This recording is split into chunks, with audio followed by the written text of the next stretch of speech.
श्री सीताराम। मैं पंडित रामकृष्ण वैष्णव आप सभी का स्वागत करता हूं अपने YouTube चैनल पे।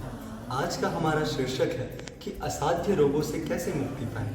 देखिए, हम सभी जानते हैं कि हमारे प्रारब्ध के कर्मों के कारण हमें अनेक रोग हो जाते हैं।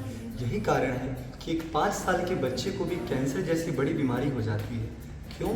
क्योंकि शायद हमारे प्रारब्ध कर्म ऐसे रहे होंगे कि हमें इन बीमारियों का सामना करना पड़ रहा है।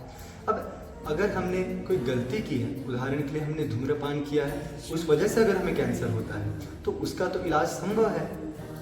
किंतु जब हम प्रारब्ध के रोगों की बात करते हैं तो उनके इलाज के लिए हमें दैवी कृपा की आवश्यकता होती है। अब इन प्रारब्ध के रोगों से बचने के लिए हमारे पास 2 उपाय बचते हैं। पहला उपाय है कि शतचंडी अनुष्ठान, महामृत्युंजय जप आदि अनुष्ठान करें, जिन अनुष्ठानों के माध्यम से दैवीय कृपा हो और हम इन बीमारियों से मुक्ति पा सकें। किंतु हमें समझना होगा कि इन सभी अनुष्ठानों में हमसे अनेकानेक गलतियां हो जाती हैं, क्योंकि इन सभी के लिए अनेकानेक नियमों का हमें अनुपालन करना पड़ता है, पर यह सभी के लिए संभव नहीं है।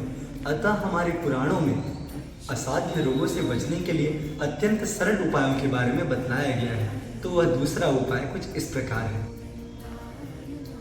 हमारे ग्रंथों में यह उल्लेख है क्या कि पद्म पुराण के उत्तरखंड का 249वां अध्याय यह बतलाता है कि अच्युतानंद गोविंद नामोच्चारण भेषजात नश्यन्तु सकल रोगा सत्यम सत्यम वदाम्यहम्। अर्थात जो व्यक्ति भगवान के अच्युत, अनंत और गोविंद नाम का उच्चारण करता है, उसके विष से होने वाले रोग, सारी बीमारियां और अग्नि से होने वाली कहानियों से उसे मुक्ति मिलती है। यह बात पद्म पुराण में लिखी है।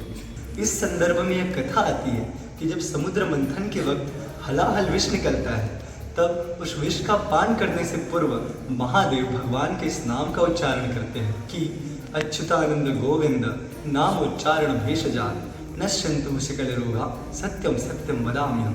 भगवान यह कहते हैं, साक्षात महादेव कहते हैं कि इन 3 नामों का उच्चारण करने से नश्यन्तु सकल रोगा, सारे रोगों का नाश होता है। सत्यम सत्यम वदाम्यहम्, देखिए हमें समझना होगा, यहाँ 2 बार सत्य कहा गया है, सत्यम सत्यम, अर्थात इस बात पर कोई शंका नहीं है कि यह जो 3 नाम हैं, अच्युताय नमः, अनंताय नमः, गोविंदाय नमः, ये 3 नाम इस संसार के सभी रोगों का नाश करने वाले हैं। इस बात की प्रमाणिकता पद्म पुराण से मिलती है और इसे सिद्ध करते हैं साक्षात महादेव। हर हर महादेव। श्री सीताराम।